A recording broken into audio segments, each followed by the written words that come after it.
We can't find a cab, so we're in a pedicab. Look, there's Annie. It's Good Friday. Good Friday. It's Holy Week here in Davao City.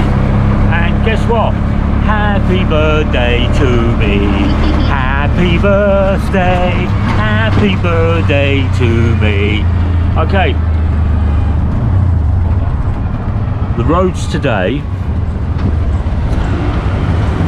are a little bit quiet. Yeah, look at that. So, SN Langen is over here. We're on JP L'Oreal, left and right. We're going to go left, and we're going to go down to Nova Tierra. We're going to meet with George. George is returning to the UK on the 1st. There we go. Got to do some bits and bobs. Look at that. Good for your back. So Annie's forgotten a clip. She's forgotten a comb. There we go. The phone's here. Very, very nice in this tuk-tuk. Yeah, I enjoy these tuk-tuks. Soft roof. There we go. So today, part 4 of how I got to the Philippines, my journey here. People have been asking, and all I'm doing is I'm just telling you little by little by little. I never really know what's going on. Look at me sometimes like all you want to do is run. Closed down my work, and I explained to them that I was leaving. They weren't really happy about that, but who cares then? That was it. And what I found as I'm getting older, that my training and my development at work over my working life was not suitable for the modern age of people where I was working. So I used to work in a high pressure, high intensity catering operation, and HR, human remains, were all turning around and saying, oh, you've got to be doing good, you've got to turn around, you can't do this, you can't do that, you can't do this, you can't do that. So your hands were being tied all the time at work, and I was like, I've got 250 chefs coming into this operation this weekend, and they got to do 100,000 meals in 2 hours, and you want me to walk around as though I'm a social worker going, oh, that's not right, you shouldn't be doing it like that, which I feel is condescending. However, I would go in and try and say, guys, you need to be picking this up, you need to be turning around and putting more food in the chutes, you need to be turning around doing this, you need to. And it was like HR wanted to run a holiday camp, and the business part of it wants to run a financial machine that's going to make loads of money. And I couldn't sit there and have one leg in one side of the camp and one leg in another side of the camp, and that was another reason why get out of Dodge, get out of the job. And my boss spoke to me, he goes, oh, there's a few people turning around saying that I'm too hard, and I'm going, yeah, well, if you want to make a £9 million a year business, I'll go back to doing what we did when I first came here. And if you want me to do that, I'll do that. Salamat, thank you very much. Oh.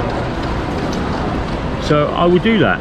Anyway, so what I turned around and did was I had to go to a meeting to talk about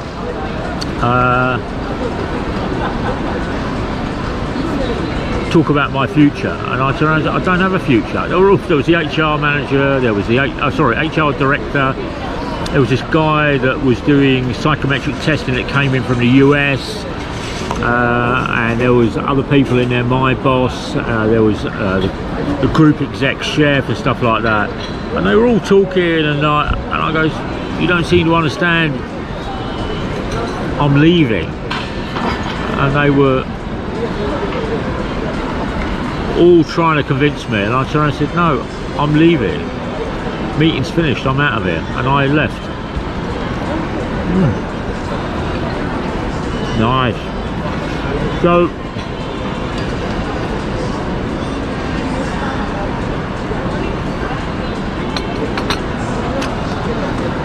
it was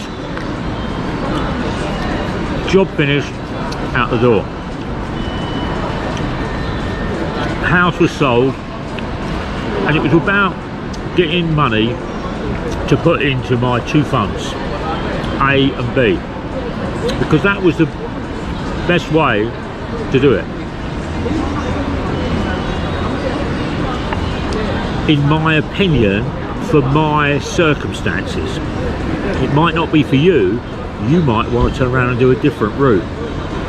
Yeah, and you know, I've got friends here, and they've done it differently to what I do. But as somebody said in my vlog last week, I've not gone bust. I've not blown all my funds. I've not become a sex pest. I've not become a drug user. I've not become an alcoholic. I've not become an idiot with his money. What I have has got to get me to when I die. So, logical? Well, could say that. Illogical? Could say that as well. But anyway, so I went to live with my mum and spent 3 months with my mum and spend time with her, because she was getting older and she was medically getting unfit, and that was a hard thing to do because she was getting Alzheimer's and getting a little bit dodgy. I then turned around and started looking at my retirement age of 66. So I went online, I turned around and found out how much my pension fund would be when I got to 66. I printed that off,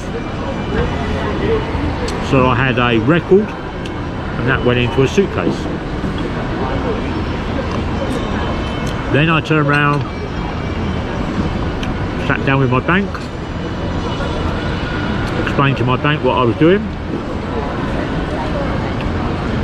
and then I printed off statements, printed it off, and I got everything in writing. I wrote to my bank, had a meeting with a bank, got it in writing, kept it. Use the evidence you're given to help you turn around and explain at a later date. Because these institutions are really, really good at turning around and saying, well, we didn't know anything about that. Because the person you spoke to then has either moved on, or they've got rid of them, or they've reshuffled them, so they got no record of it.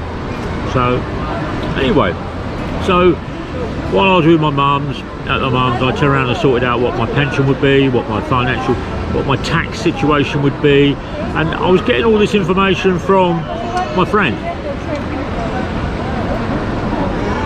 and he was saying, you need to do this, you need to do this, you need to. So I was closing down my life slowly. We got to Christmas, and I took the family out in 2017 for lunch, Christmas lunch at Toby Carberry, and my brothers and my sisters weren't aware. My mum was, but my father had passed away by then, and my eye had settled down, my diabetes had settled down, but I was 180 kilo in the UK. I was big, yeah, because I was working in the food industry and I was eating the wrong food at the wrong time of the day, and my diabetes was, my medication was turning around and controlling all of that, and it was becoming very, very difficult. So we went out for Christmas lunch, and I turned around and told everybody that I would be leaving the UK and moving out. And all the questions started. What are you going to turn around and do? What are you going to do with your house? What are you going to do? And I turned around and said, well, I sold the house. I've done this, I've done that. And in their opinion, it wasn't the right thing to do. Shouldn't be doing it. If you ask them now, they turn around and say, it's the best decision I ever made. Because inflation in the UK and the cost of living in the UK has gone through the roof. And when I retire, officially would retire this Friday, could I afford to live in the UK? No, I couldn't.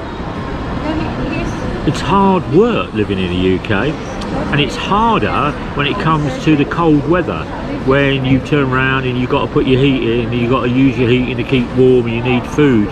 So you've got to make a decision whether you pay for electricity or gas to heat your house, or do you turn around and put on another 10 layers of clothes and sit there shivering in a house because you're not working, because you're not considered employable. They want to turn around and employ all of these young people or middle-aged people that can turn around and got families.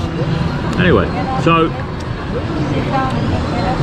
you evaluate all of this stuff, and then you turn around and say, great, I'm out. Then I went home with my mum. We sat down. Mum's got a lovely house, and we just turned around, and I was explaining to my mum what I was going to do. I bought my mum a phone, and that phone was connected to my phone here in the Philippines, because when I came here I got myself these Philippine SIM cards, and they went into my phone when I landed at the airport. So I landed October 2, and I got into the airport at 9:30, 10 o'clock in the evening, got a taxi to where I was staying. Now, I didn't have a lot of luggage. I just had a bag and a suitcase. The suitcase had my financial stuff in it and all my bits related to what I was doing in the UK. And I had a lump sum of money in my bank account that I was going to draw on for the first couple of months, when my payments, I would be paid by my Fund A every month £1,000. So I got to December, got to November, got to December. I needed to get a tourist visa because I was applying for my SRRV. My tourist visa prices kept going up and down. Oh, you need an ACR card, you need to turn around and do this, you need to turn around, and I was like, whoa, whoa. By January I'd got my SRRV. I put the lump sum that I put aside into the bank, and it's still there. That lump sum is still in a timeshare, and what I'm going to turn around and do with that, give you an update, is that when I pass away, that amount of money will be used to bury me, and that will do my funeral arrangements. Yeah, and anything left over, Annie can keep. Yeah. So I then started that process. I got my SRRV, which meant I didn't have to go down to BIR every month and listen to somebody behind a counter turn around and say, oh, there's this, there's this, there's this, there's it, and you go, whoa, whoa, whoa. I just pay one fee to one office, and I've been doing that now for 7 years, and I do it once a year. Oh, sorry, not every couple of weeks. And I don't have to leave the Philippines to go and do a visa run like a lot of the tourist expats do here. Even if you're on a Balikbayan, you have to go and do a tourist visa run, because it runs out after 2 years, and you have to start that process all again. I start my process every year, and I don't even have to leave the Philippines.